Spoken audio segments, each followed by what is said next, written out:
प्रभाग क्रमांक 10 मध्ये भाजपची ताकद वाढली. गांधी चमनवरील सभेमुळे राजकीय गणिते बदलण्याचे संकेत. भाजपच्या भव्य सभेला नागरिकांची तुडुंब गर्दी. दानवे, लोणीकर आणि गोरंट्याल यांची उपस्थिती. जालना शहरात महापालिका निवडणुकीचा प्रचार आता अंतिम टप्प्यात आला असून सर्वच राजकीय पक्षांची मोर्चे बांधणी जवळपास पूर्ण झाली आहे. अशा परिस्थितीत भाजपनं शहरातील महात्मा गांधी चमन इथं भव्य सभेचं आयोजन केले. या सभेला नागरिकांची तुडुंब गर्दी पाहायला मिळाली. या सभेमुळे प्रभाग क्रमांक 10 मधील राजकीय समीकरण बदलण्याचे स्पष्ट संकेत मिळत असून भाजपची ताकद वाढल्याचं चित्र दिसून येत आहे.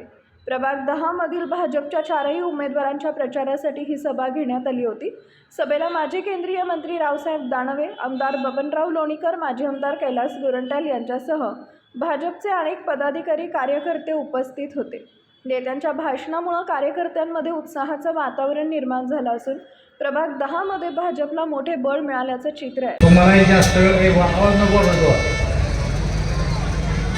तुम्हालाही बराच वेळ झालाय बसून, त्यामुळं तुमचा जास्त वेळ घेणार नाही.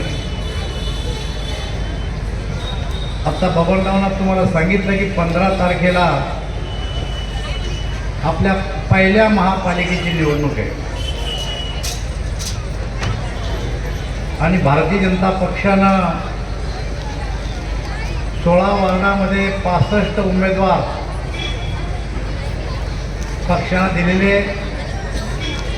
त्यांची निशाणी कमळ आहे.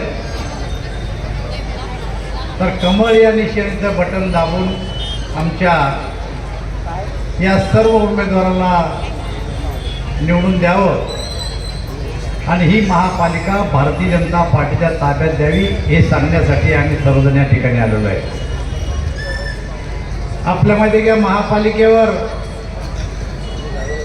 काँग्रेसचं राज्य होतं, शिवसेनेचं राज्य होतं, काही काळ NCP पण होती, पण भारतीय जनता पक्षाच्या ताब्यात ही महापालिका कधीच नव्हती.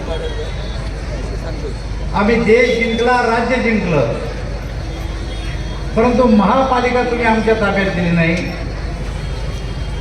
आमची आपल्याला सगळ्याला आग्रहाची विनंती आहे, एक वेळेस महापालिका तुम्ही आमच्या ताब्यात द्या. या महापालिकेला मराठवाड्यातली नंबर 1 ची महापालिका बनवू असं आश्वासन मी तुम्हाला देतो. नंबर 1 ची महापालिका म्हणजे काय? हे मतदान लोकसभेचं नाही आहे, हे मतदान विधानसभेचं नाही आहे, हे मतदान तुमच्यासाठीचं मतदान आहे. ज्या काही या शहराच्या भौतिक गरजा आहेत त्या गरजा जर पूर्ण करायच्या असतील तर केंद्रात आणि राज्यात आपलं सरकार जरी असलं तरी शेवटी तो पैसा महापालिकेच्या मार्फत हा आपल्या भौतिक गरजा पुरवण्यासाठी खर्च केला जातो आणि त्यामुळे वरून आलेला पैसा जर आपल्या गरजा पुरवण्यासाठी वापरायचा असेल तर इथं भारतीय जनता पार्टीचा महापौर पाहिजे.